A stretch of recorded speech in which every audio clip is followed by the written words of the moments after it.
నా school days గుర్తొస్తున్నాయి. మా బ్యాచ్ రౌడీ బ్యాచ్, గోల బ్యాచ్. మేమందరం back benchers.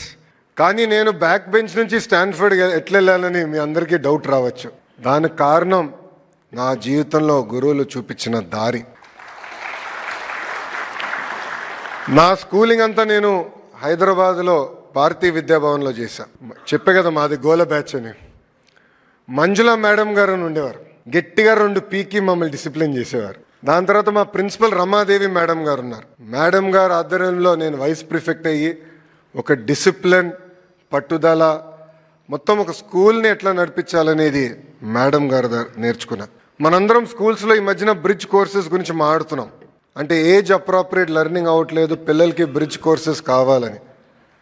I'm recipient of bridge course.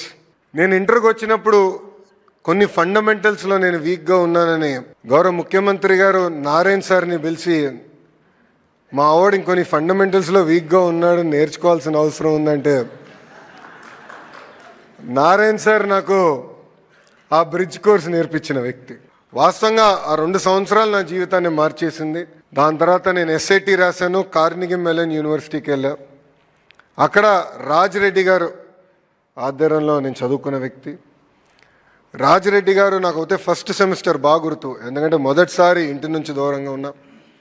కనీసం టైంకి హెయిర్ కట్ కూడా చేయాలని నాకు తెలియలే, ఎందుకంటే ఇంట్లో ఉంటే అమ్మ చేయించేవారు అన్నీ. అలాంటిది రాజిరెడ్డి గారు క్రెడిట్ సిస్టమ్ అంటే ఏంటి, సెల్ఫ్ డిఫైన్డ్ మేజర్ అంటే ఏంటి మొత్తం నేర్పించి ఈరోజు నేను మీ ముందల ఒక విద్యాశాఖ మంత్రిగా నిలబడుతున్నానంటే దానికి కారణం ఈ నలుగురు అని ఈ సభాముఖంగా తెలియజేస్తున్నాను.